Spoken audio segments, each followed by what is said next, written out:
So before I made this video, I thought very long and very hard how I wanted to contribute to the movement that started because of the heinous murder of George Floyd at the hands of the police. Honestly, I didn't even know if I should contribute because yes, I am a brown kid, I am a minority, but I've never been the target of extreme racism to the extent of what's happening in the rest of the United States right now.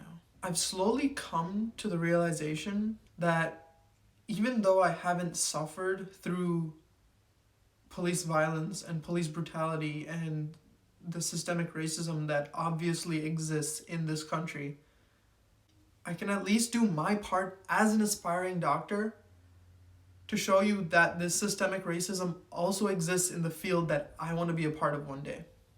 It's crazy to me that in a place where science and human emotion should be the only two things that people and doctors care about, our society has somehow managed to mix ego and superiority into this. So, just a minor disclaimer out there. If you thought racism in medicine was bad before, I'm about to uncover a different type of racism in medicine you may or may not have even heard about. That said, let's get started.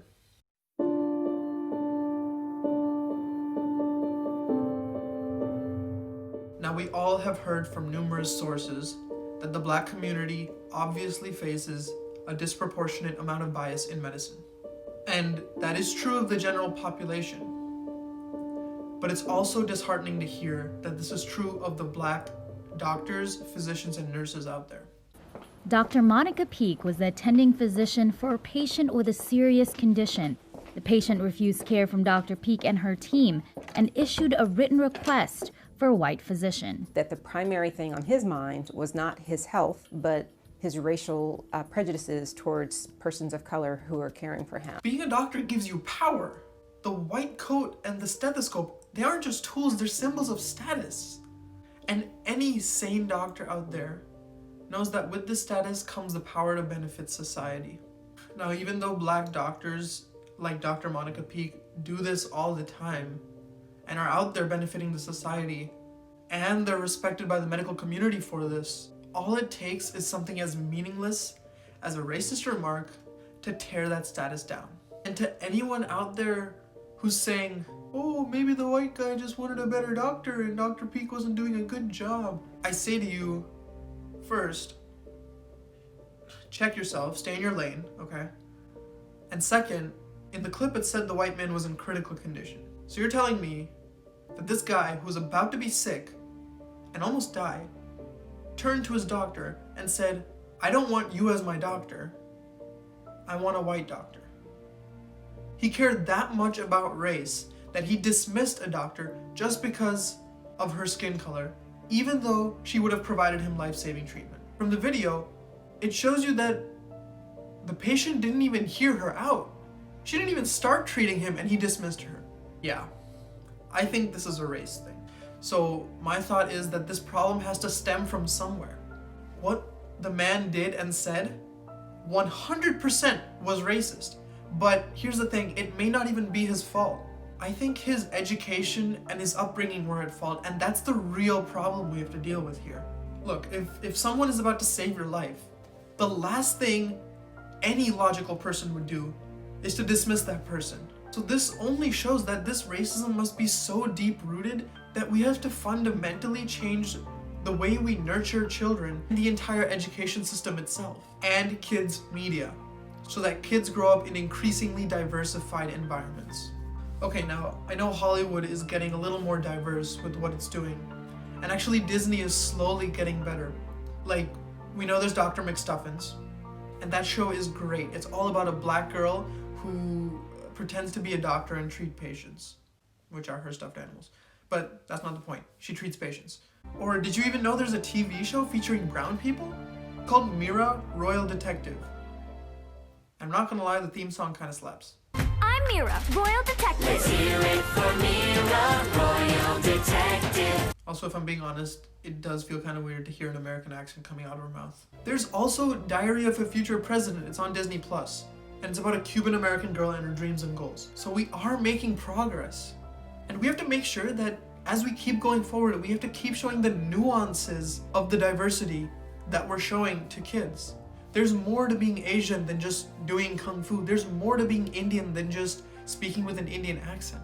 We have to show all of these things to kids so they don't stereotype other cultures and dismiss them as just one thing. For people higher up the age ladder, we need to fix medical education on how to handle racist remarks. Currently, doctors are being trained to ignore the patients that make racist comments to them and bring them back to patient care. One example of this is from an interview with Dr. Fatima Stanford. She's a female black physician and she works at Massachusetts General Hospital. When she was a first-year medical student, she sat in a class where an actor would throw racial and gender stereotypes at her, and she would have to appropriately respond. Now, according to her professors, the appropriate response was to dismiss the comments, ignore them, and bring conversations, again, back to patient care. And come on, man, let's be honest, this is just plain wrong. You're treating doctors to ignore the things that are oppressing them. That's like letting your dog take a shit all over you and then you just give him more treats. No, in fact, actually, that's exactly what's happening in this case. Medical schools can't teach this sort of resilience anymore. Yes, it's important to stay calm, but there's a limit to how many injustices a person can take. And I think we've hit a cap. There needs to be a way to handle these racist remarks that undermine a doctor's capability while still giving the patient care, but also showing them that their remarks are not okay. I just want to end by saying that we live in more troubling times than ever right now. So it's very important that you stay safe. No matter what you're doing or where you go, if you're going to a protest, please do it peacefully. And while I understand why so many people are committing violent acts, I still believe it's not the answer. I recently went to a protest myself and we all did it peacefully and we all wore masks. So if you're going to go to these protests, please take care of yourself. Black lives really do matter right now. And if you're being an activist in any way, shape, or form, donating, watching those videos that say that we'll donate 100% of the proceeds to black organizations, or going to protests, what you're doing is really making a difference. And we have to continue believing it will make a difference to all the oppressed communities in America. I hope you learned, I hope you laughed, and I hope you understand how deep-rooted this problem is. Thank you for watching. Thank you for watching this video, everyone. Based on my initial viewers, I'm getting a lot of support with this series, and I'd like to continue making these videos. So if you liked, please leave a like, comment with any questions you may have. Feel free to subscribe, I'd really appreciate it. And if you've ever wondered how COVID-19 is affecting our air quality, feel free to click up here to watch that video. And if you've ever wondered if you should buy hydroxychloroquine or chloroquine for COVID-19, click over here to watch. Hint, you should not. And to subscribe, feel free to click right over here. Thank you.